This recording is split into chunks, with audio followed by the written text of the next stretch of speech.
Good afternoon. It's good to see you again. We're going to continue our video series here on talking about employees, scaling a business, the impact on employees, and solutions as well. So today, we're going to talk about an employee onboarding process that leads to success.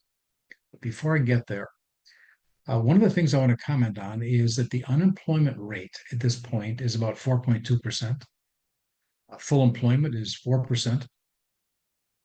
So we're in a pretty tight labor market. In fact, over the last few months, the unemployment rate has run from 3.5 to 4.2. So that's a pretty tight window. And it is expected over the next 3 to 5 years, this is the way life is going to be.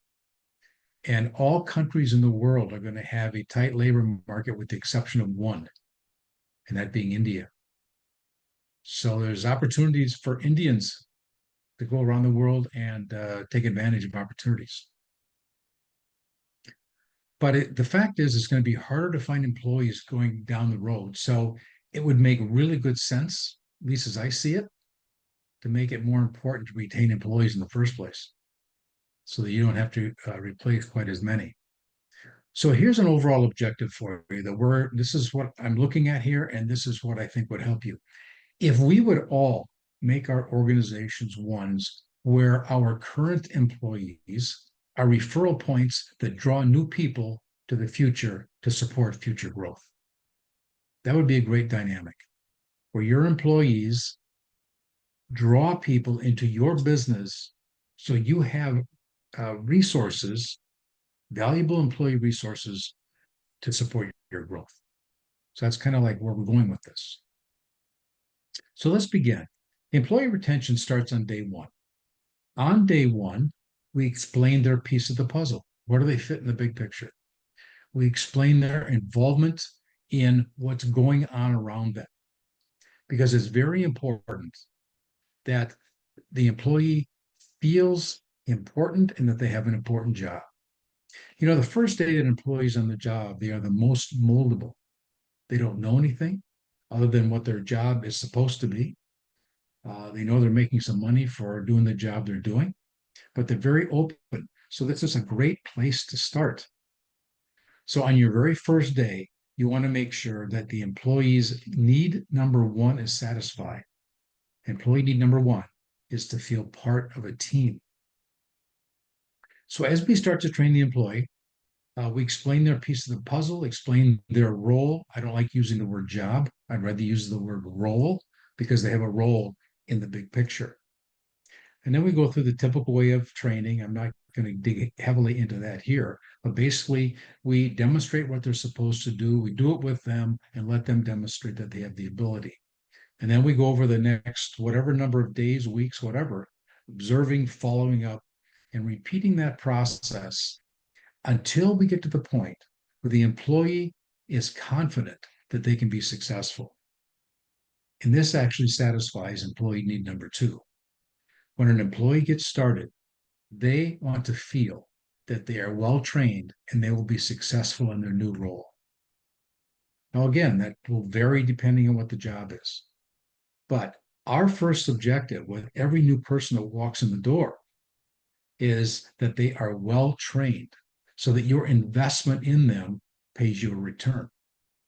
And at the same time, you're giving a person, an employee, the opportunity to feel that they're going to be successful because you've done an excellent job of training them.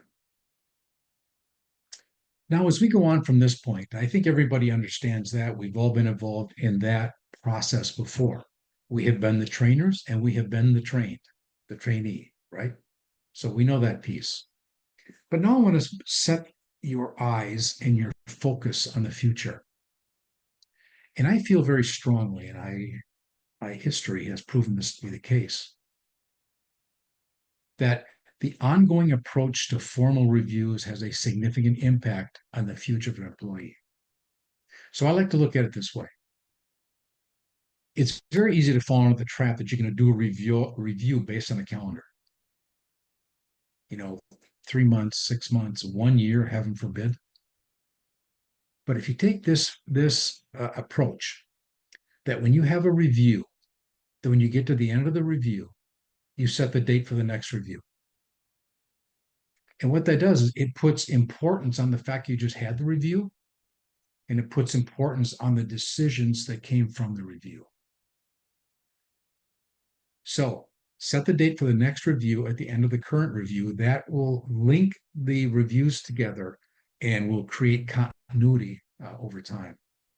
But never, ever, ever write this down. Never, ever exceed 6 months between a review. And I'm going to comment on that, on the reason for that a little bit later. So reviews are reviews of performance since the last review. They're not intended to be revelations of new stuff. So you're focusing on the review period. So if you had a review 2 months before, now you're having another one, you're focusing on those 2 months. And it's supposed to be a review, not a revelation. The revelations come in the day-to-day work. If something needs to be discussed, you discuss it right away. You don't wait for a review 2 months later, right? We know that. This is the way people improve because we follow up and give them this valuable information along the way. So reviews are reviews. We set a date for the next review at the end. Now, one of the things that is the most detested things of employees' viewpoints, I'm going to go through this list as well. Annual reviews are one of the most detested and mistrusted events in the life of an employee. They don't trust them. So forget the annual review idea. Don't go past 6 months. You need to keep reviews more current. So now let's get to the point of long-term employee development. So now we've started the review process where we've trained the person initially. They are in the process and the routine of the reviews. Now, once you get past, maybe you get to the second review, you want to set their focus on the future. And I do this by asking a simple question. Where would you like to be in 3 to 5 years? Now, it's quite likely that you're going to get a deer in the headlights look when you ask the question. No one's ever asked them a question. They don't know the answer. They don't know how to even answer the question. So don't be surprised at that. Instead, tell them that you are very interested in what they would like to do in the future. So much so that let's get together 1 week from right now, and I would love to hear the answer to your question. And you can also stress the fact there is no right or wrong answer. It's the employee's answer that matters.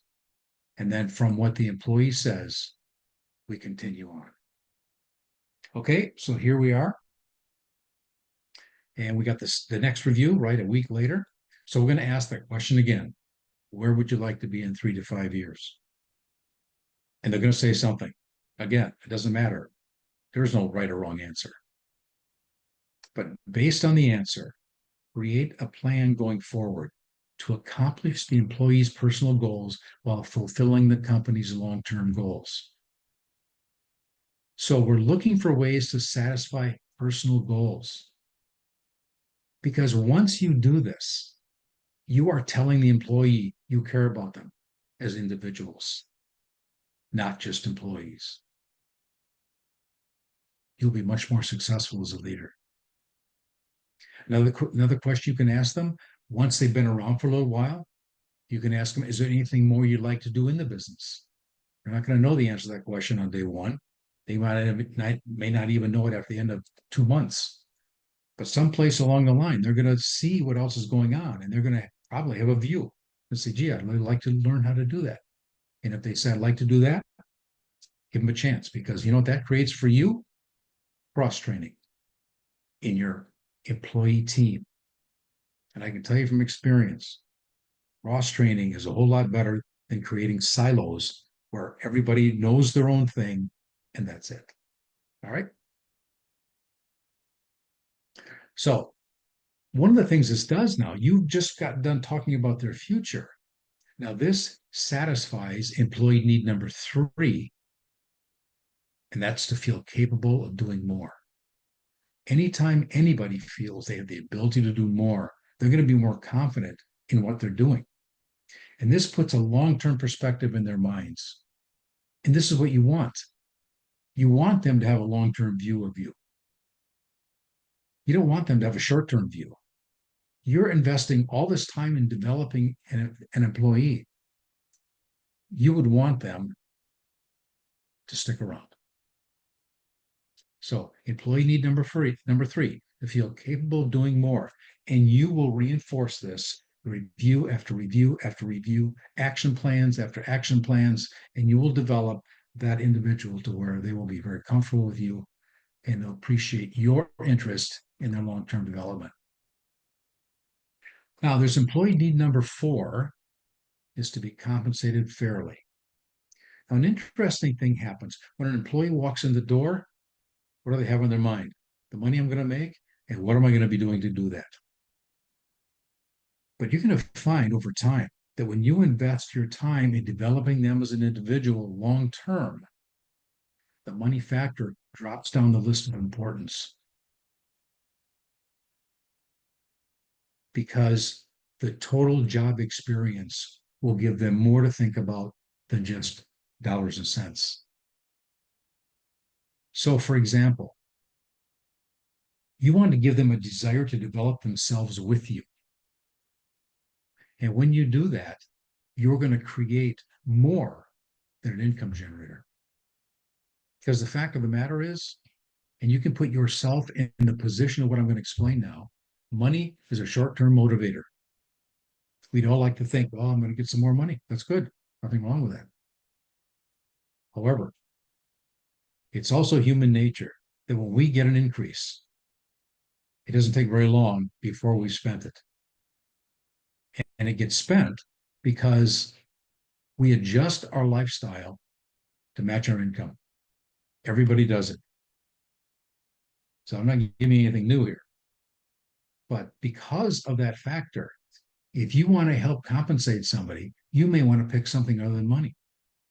Like, how about a gym membership or daycare or anything else that might be valuable to the person? Now, you're not going to know what that is unless you've had these conversations.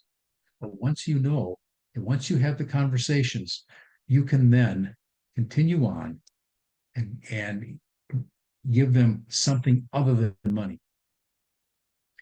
And money does drop down the list because when you develop a team of people, individuals, and teams that want to work with you, that's their focus. The fact that they're going to continue following you, which is what we want to do here. Okay. Now, the next employee need number five is one that really is around all the time. So employee need number one to be a member of a team, number two to be successful, number three to be able to do more. Those are progressions. The first two are progression. Number three hangs around forever, or it should be. Employee need number five is to be appreciated. And that applies everywhere, all the time, from minute one to minute forever. Okay. And we have to be genuine. We have to be perceived as motivational, not manipulative. Perception is reality until proven otherwise. So when we acknowledge appreciation for something, we have to make sure that it comes from our heart and not just our head. Okay. If personal development continues, the opportunity for appreciation will also continue. So meaningful recognition, what we call meaningful recognition, is when you put something in there other than just a thank you, financial reward or a gym membership or whatever. But it's important, has to be from the heart, can't be lip service. Right? Okay. Now, that process of bringing somebody on board will make you a successful leader, and you're going to create successful employees. Now, I want to digress just for a moment. I want to talk to you again about the cost of replacing employees. Okay. Remember the $34,000 number we talked about before. If you retain your employees, you will not spend $34,000 replacing somebody you should have never lost in the first place. It's better if this $34,000, the average cost of replacing an employee, is spent on new investments, not replacing an investment you should never lost. And when you do this, when you're successful, you're perceived as a leader as opposed to a manager. And one other thing I want to mention to you at employee onboarding, don't forget the group dynamic. Bring your group together once a month or so they can express their ideas and ask questions. So why do it as a group? Because some people only speak well in groups. They speak more comfortably when their peers are with them. Nothing wrong with it. That's just their personality. So the group dynamic, and I've always found this to be very effective because it's team building. One of the things I like to do is when they bring up an idea, try to put it to good use because now you've demonstrated that you're listening to what they say. Okay. And I like the tagline that says, in the abundance of counselors, there's victory. And your employees are amazing counselors. So employees will be willing to follow leaders. They obey but resist managers. Leaders have engagement, managers have opposition. Which would you rather be? We'll end here and we'll pick up on the next video. Thank you.